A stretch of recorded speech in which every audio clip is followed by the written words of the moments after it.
Hello, fifth grade. So we are going to go ahead and get started on our language lesson for today. I wanted to recap what we did last week, which was direct object. Remember, a direct object is a noun or pronoun that follows an action verb and receives the action from the verb. So it answers that question, whom or what is getting the action. So if I were to say, Tyler found his dog, the verb shows the action found, but the object or the direct object is what did Tyler find? His answer is dog. So our direct object is dog. So I want you to remember that when we move into today's lesson on page 275, which is indirect objects point to whom. So now we're on the block, the blue box on page 275, and it says some verbs have two complements, a direct object and an indirect object. So an indirect object is a noun or pronoun that is located between the action verb and the direct object of the sentence. So it tells to whom or for whom or to what or for what the action of the verb is done. So if you look at the first one, it says, I sent my mother a birthday card. So now we know that I is our subject, sent is our verb, and then our direct object of what was sent is the card. But the sentence then we need to find out what the indirect object is. And it asks the question to whom the card went to, and the card went to mother. So mother is now considered our indirect object. So we'll try another one. It says, Phil gave me a piece of paper. So Phil is our verb, Phil is our subject, gave is our verb. What did he give? He gave the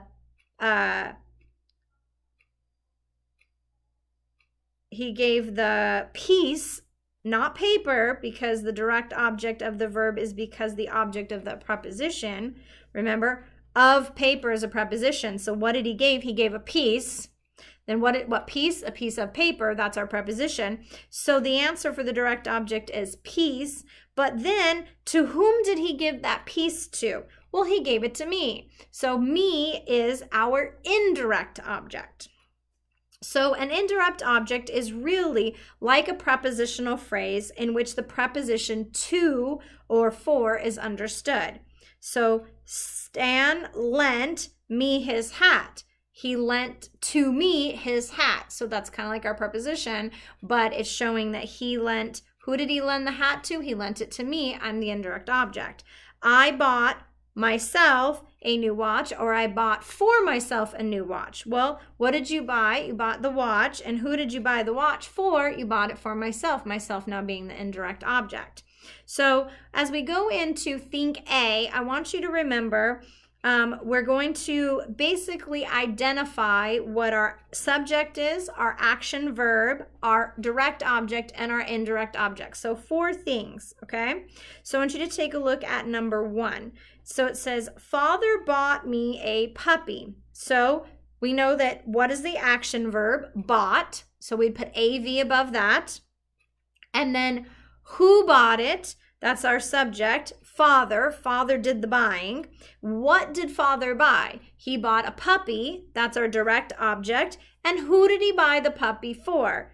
Me. I'm the indirect object. So as you can see on your page, it's showing you our action verb, our subject, our direct object, and our indirect object. So we're going to move on to number 2 and see how we do. So number 2 says, Mom made me a birthday cake. Okay, so what is our action verb? Made, right? So put AV above made. Then who did the making? That would be mom. So mom is our subject, right? Well, what did mom make? Mom made a cake. So DO for direct object above cake. And who did mom make the cake for? She made the cake for me. So indirect object or IO above me. See where we're going with this? Okay, let's try number 3. It says, do you owe him anything? So let's start with what's our action verb? Well, O is our action verb. But don't forget our helping verbs. We still got to put AV not only above O, but we also need to put it above do. So our action verb is do O. So you have to put AV above both. And then who owed? Or who was doing the owing? You, that's our subject. So put S above you. And then what do you owe? I owe anything. Do I owe anything? So anything is our direct object. And who do you owe that to? Do you owe anything to whom? Him. So him is our indirect object. Now, being that that's a question, it's kind of confusing. I get it. But as you get more familiar with it, just keep asking yourself those questions. And that's what's going to help you through getting through this. So let's do number 4. It says, give the dog his dinner. Okay, so what is our action verb? Give. So we're going to put AV for action verb above give. Now, who is going to be doing the giving? Guess what? Understood you. If you caught that, good job. Put understood you next to number 4 and put S above it for subject. Okay, so who did the giving? You, because that was a command. Give the dog his dinner, that's your command. So we want to make sure we're showing that we're putting our understood you. And then what am I asking you to give the dog his dinner? So what are we giving? Dinner. That's our direct object.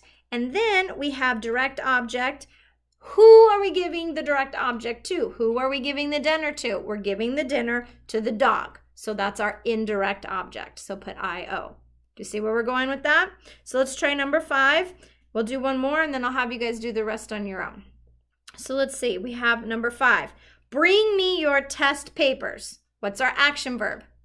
Bring, right? So AV over bring. And who is doing the bringing?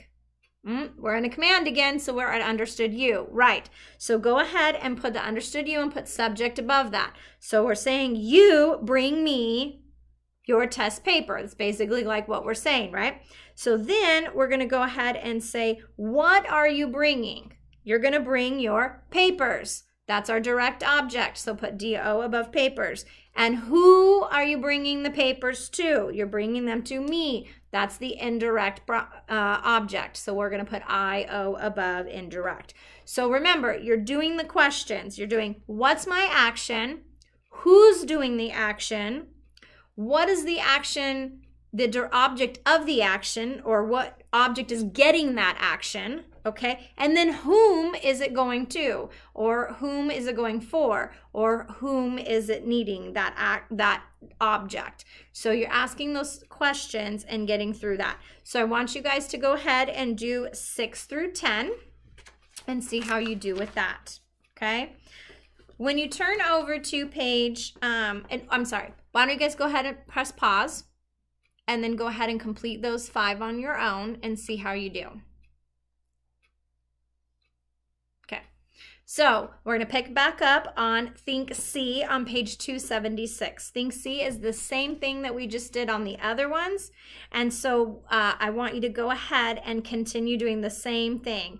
AV for action verb, S for subject, DO for direct object, and IO for indirect object. I'll go ahead and do 2 of these and then I'll have you guys do the rest on your own. If you have any questions after this and you're not getting this, you can always reach out to me and let me know that you're not understanding the direct object or in the direct object. But remember, just ask yourself those questions and ask them out loud. That way it can help you. Okay, so number 1 says, Jacob gave Joseph a coat of many colors. So now this sentence has more words in it, a little bit more difficult than before, but we just got to ask ourselves the same questions. Okay, what is the action verb? The action verb is gave. Because Jacob gave Joseph a coat of many colors. So our action verb is gave, right? Now who did the giving? Jacob. So put S above Jacob. Right. Now, what did Jacob give? He gave the coat. So put direct object above coat. Okay. Awesome. And then go ahead and take a look at who was getting the coat. Who did he give the coat to? He gave it to Joseph. So Joseph is the whom, which is our indirect object. So put I-O above that. Awesome. Number 2, we have Joseph told Pharaoh the interpretation of his dream. Oh, we know the story, right? Okay, so what is our action verb? Our action verb is told. Well, who was doing the telling? Joseph was doing the telling. So we're going to put S for above Joseph. And then what was Joseph telling? He was telling an interpretation. So that's our direct object. What did he tell? He told the interpretation. So direct object. Who did he tell the interpretation to? He told it to Pharaoh. So Pharaoh is our indirect object. So go ahead, and I want you guys to work on 3 through 20 today.